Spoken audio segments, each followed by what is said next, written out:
सो हर्ष, आपको heartiest congratulations, आपने इतना मुश्किल पढ़ाव पार किया है सीए का। तो मैं आपसे कुछ छोटे छोटे क्वेश्चंस पूछूंगी, आप मुझे प्लीज हो सके तो उसके आंसर दीजिए। Yes ma'am. जैसे डायरेक्ट टैक्स सब्जेक्ट है, उसमें सबसे biggest, what is your biggest pain point in this subject? So as far as direct tax subject is concerned, it is a very vast subject. बोलते हैं कि सी A final का ocean जैसा subject है। So first difficulty point ये है कि subject ही बहुत वास्ट है, और फिर अभी हम सब्जेक्ट में घुसते हैं तो फिर कुछ चैप्टर्स जो थे वो इंटर के जिसके बेसिक स्ट्रॉन्ग है तो ठीक है, बट इंटरनेशनल टैक्सेशन एक जो पूरा है वो चीज़ नया था हमारे लिए। तो नया चीज़ के वो टाइम पे गैस अप करना थोड़ा मुश्किल हो जाता था। टीडीएस भी कई हद तक फाइनल में वास्ट हो गया था, एंड कुछ थियोरी चैप्टर्स थे जैसे बीईपीएस थे, तो ट्रांसफर प्राइसिंग का ही एक सबसेट है। तो कुछ थियोरी चैप्टर्स भी थे जो थोड़ा स्कोरिंग होता है बट लोग काफ़ी निगलेक्ट कर देते हैं। What things about sir's teaching style made your life easy? कुछ एग्जांपल्स या कुछ मेमोरीज ऐसी जो आपको याद है वो प्लीज आप बताइए। सर का जब फेस टू फेस मैंने अटेंड किया तो एक चीज़ बहुत ही यूनिक था कि सर का जो बोला हुआ होता है, जिस वे में वो मेमोराइज कराते हैं, वो मेरे को सर का एक बहुत अच्छा यूएसपी लगा। बिकॉज आप क्लास ही में ही याद कर रहे हो ना, वो सबसे बड़ा प्लस पॉइंट होता है। बाकी जगह कैसे कि पढ़ा के चले जाते हैं एंड बाद में होता नहीं है कुछ, तो आप ऑन द स्पॉट ही करो, याद करो। उसके बाद सर का क्लास होता था सुबह को, तो फिर जाते थे ऑफिस तो कॉन्फिडेंटली जाते थे कि हाँ चलो आज सुबह का याद तो है। कुछ बड़े चैप्टर्स थे जैसे PGBP, transfer pricing, assessment procedure mainly, जो बहुत ही थियोरेटिकल है। तो सर ने शुरुआती असेसमेंट प्रोसीजर से किया था, और वो चैप्टर मेरा आई थिंक डीटी में सबसे स्ट्रॉन्ग चैप्टर था। बिकॉज फर्स्ट चैप्टर भी था और इतना अच्छे से याद हो गया था, तो ऐसा मेरे को डर नहीं था उस चैप्टर में। तो मतलब ये तो एक चैप्टर का मैं बोल रहा हूँ, बाकी आप पूरा डीटी सर से करोगे तो आई थिंक एक रिवीजन में आपका डीटी स्ट्रांग हो जाएगा। मॉक टेस्ट जो आपने दी थी सर की क्लासेस से, तो उससे आपको क्या बेनिफिट हुआ है? पेपर का क्वालिटी अच्छा था, क्वेश्चन पेपर का। जो भी मिस्टेक्स हुई मैंने तुरंत आइडेंटिफाई किया एंड मेक श्योर किया नहीं करूं। एंड एक मॉक टेस्ट देने के बाद एक कैसा भी जाए, कैसा लगता है चलो हमने 100 मार्क का एक पेपर तो लिखा है, जो कि आजकल स्टूडेंट्स करते नहीं है। तो कितना भी आप पढ़ के जाओ, एक पेपर लिखना तो मैंडेटरी है ही, चाहे अच्छे से पढ़ के जाओ या जितना भी पढ़ा है आपने। तो क्या रियलिटी चेक पहले मिल जाए ना, तो एग्जाम में आप उसको कॉन्कर कर सकते हो। तो जैसे what made you choose sir as your teacher?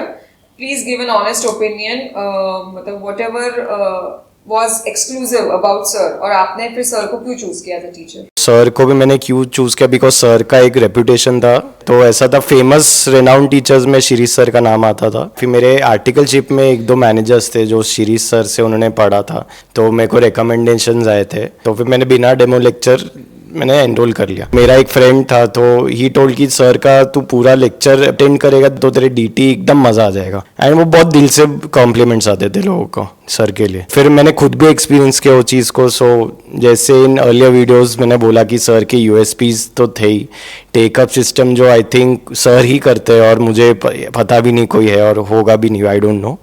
And then book भी ऐसा लगता है कि किसी का लिखा हुआ ही, एकदम सिंपल वर्ड्स, एकदम इजी टू अंडरस्टैंड। मतलब डीटी को कॉम्प्लेक्स से सिंपल बनाने का इस सर का जो माइंडसेट है एंड जो मेहनत है वो दिखता है। Because a book after clearing my CA मेरे को बुक पढ़ना अच्छा लगता है। सो तारीफ एकदम बुक की तो बहुत ज़्यादा ही तारीफ। And face to face lectures में भी टेस्ट है, ग्रुप भी बन जाता, तो पढ़ने में भी मज़ा आता था। फिर ऐसा था कि सर के क्लास में आंसर देने का मतलब ऐसा होता है कि नेक्स्ट टाइम मैं आंसर दूंगा, सर को खुश करना है, ये वो, तो इंटरेस्ट आता था कि यहाँ क्लास आने का। तो आपको सिर्फ डीटी के अलावा और भी सब्जेक्ट्स में सर का गाइडेंस मिला है? यस। तो डीटी के ऑनगोइंग बैच में सर ने आई थिंक जनवरी का मंथ था, तो सर ने 4 मंथ स्टडी प्लान हमारे साथ शेयर किया था। तो सिर्फ डीटी तो है ही, बट उसके अलावा भी 5 सब्जेक्ट के लिए भी सर ने हमें पूरा शेड्यूल बना के दिया था 4 महीने का। एंड पर्सनली भी आप फोन करो तो इन डेप्थ भी जाते ही है वो। One more question to y'all. Y'all are now finally chartered accountants. Thank you. So, what is that one guidance tip you would give to an aspiring chartered accountant, ताकि वो भी अपनी सीए की journey को स्मूथ बना पाए? एक चीज़ तो मैं प्रायोरिटी खुद को भी देता था कि मॉक टेस्ट लिखना बहुत ज़रूरी है। बिकॉज आप सीधा एग्ज़ाम में मॉक टेस्ट जैसा देखे हो तो उसमें फील नहीं, मज़ा नहीं है, बिकॉज गलतियाँ फिर आपके एग्ज़ाम में निकलती है। इससे अच्छा गलतियाँ पहले करो ताकि एग्ज़ाम में ना हो।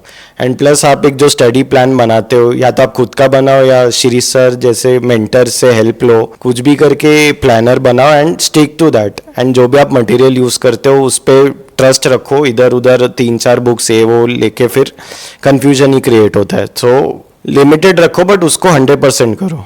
सो ऐसा है कि what ever you do discipline के साथ करो, दिल से करो।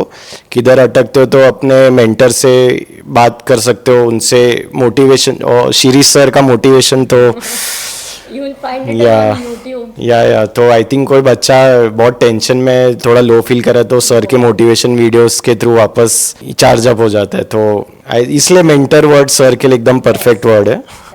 सर की बुक क्या आपको लगती है कि it is sufficient for 1.5 days preparation? Book तो ऐसा है कि हम तो फिर भी सीए फाइनल में थे। आई थिंक लैंग्वेज इतना अच्छा है कि कोई बिना क्लास भी पढ़ लिया ना, फॉलो कर लिया ना डिलीजेंटली, तो अच्छे मार्क्स लेके आ सकता है। और सर के नोट्स का एक बहुत खासियत है कि जो आप पढ़ते हो एक्चुअली दिमाग में वर्ड्स के साथ ऐसा लग जाता है कि एग्जाम में चलो ये प्रोविजन ये पेज नंबर पे था, वो पेज नंबर, तो ऐसा याद आता है वो, जो कि बहुत इंपॉर्टेंट होता है। एंड उनके बुक में एक तो जो इम्पोर्टेंट वर्ड्स है वो रेड कलर से मार्क किया, एकदम स्टूडेंट फ्रेंडली बुक है। एंड तो बुक भी ऐसा है कि लोग आजकल फैंसी चीज़ें डिमांड करते कि सब कवर्ड तो है, सब कवर्ड तो है, बट ट्रस्ट मी, सर 30 साल से पढ़ा रहे, उनको पता है क्या चीज़ इंपॉर्टेंट है क्या नहीं है। आप पूरा करने जाओ तो एक बार ही खुशी मिलेगी, आप 1.5 दिन में फिर वापस करने जाओ टेंशन नहीं आना। इससे अच्छा आप यही बुक करते रहोगे ना तो आपको लगेगा हाँ चलो इतना बुक कर लिया ना, कॉन्फिडेंस आ जाता है वो, एंड भरोसा भी है कि 1.5 डेज में बुक हो ही जाएगा ये। एंड सर के प्लानर्स आते हैं 1.5 दिन के लिए भी, सर डालते हैं टेलीग्राम पे, यूट्यूब पे, तो आप वो चीज़ को भी फॉलो करो, बुक भी पढ़ोगे। कुछ इंपॉर्टेंट जैसे पीजीबीपी का मास्टर सम देख लिया तो उसमें सब कवर्ड हो जाता है। तो बहुत ही स्ट्रेटेजिकली बुक बना है। एंड बिकॉज 1.5 दिन में ही जो इंसान अच्छे से पढ़ लेता है ना, मेरे लिए की टेक अवे वो चीज़ है कि एग्जाम के जस्ट पहले आप कितना पढ़ते हो ना वो इम्पोर्टेंट होता है। सो 1.5 दिन में आपने खत्म किया, फिर आप एग्जाम में जाओगे ना तो आप ऑलरेडी कॉन्फिडेंट 80% कॉन्फिडेंट, मैं तो बोलता हूँ मेंटली कॉन्फिडेंट हो जाता है ना आदमी, तो एग्जाम उसको मज़ा आता है लिखने को, रिफ्लेक्ट कर पाता है। यस, और जिसका 1.5 दिन में नहीं होता ना एकदम टेंशन में जाता है कि यार यही क्वेश्चन ना आ जाए, ये ना आ जाए, वो छोड़ दिया ये। तो सर का बुक डेफिनेटली वर्थ बाइंग है।